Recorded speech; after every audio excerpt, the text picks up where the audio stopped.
Growing up in the digital age as you have, there aren't too many of you who haven't heard the word cyberbully, been cyberbullied, or known someone who has been cyberbullied. You could say it's an epidemic. Some stories where cyberbullying happened, things worked out. Some are too painful for kids to tell.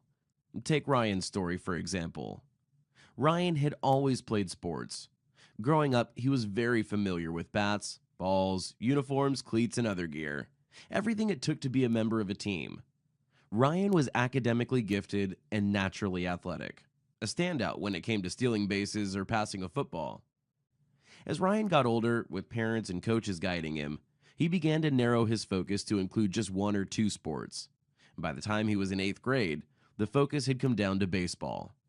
With excellent sports training behind him, he easily made the team and was well on his way to making the high school baseball team the next fall. Nick grew up in the same school district boundaries as Ryan, but under very different circumstances.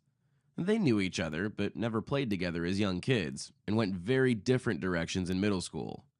Nick was an introvert who, over time, became so isolated from peers and even family that people began to avoid him while others worried about him. Nick's grades were mediocre, and he was gawky and uncoordinated. His parents cared about him, but unfortunately, raising their son was not their priority. No one paid much attention to Nick or his activities at home or school. Circumstances at school, combined with Nick's background and low self-esteem, made Nick an easy target for bullies. Out of frustration and loneliness, Nick began to skip school to avoid the feelings of ridicule and shame brought on by inappropriate remarks made to him in person and on social media. Social media was by far the worst. Some of you watching this video can probably relate. Daily, students posted altered pictures of Nick making awkward faces, nasty comments, repeatedly targeting him with unwanted messages. Nick had no one to turn to. The more time he spent alone, the more anxious and depressed he became, until one day he realized suicidal thoughts were becoming an obsession. He began to research ways to end his life. Ryan was aware of what was happening to Nick, but even with all his popularity and confidence, for fear of being a snitch, felt powerless to do anything or tell anyone who might be able to intervene. One afternoon in his science class, Ryan noticed a post on a friend's Facebook page having to do with friends telling Nick to go kill himself. Ryan knew then and there he had to do something. Ryan told his parents and school counselor what was going on with Nick, how students were bullying him at school and cyberbullying him online. He showed them the comments on the Facebook page, and then Ryan did something totally unexpected and out of character. He reached out online and then went to Ryan's house to talk to him. Wow, that took guts and more than a little maturity. At first, reluctant to let Ryan into his house, Nick scowled when he opened the door and asked if Ryan was there to ridicule him too.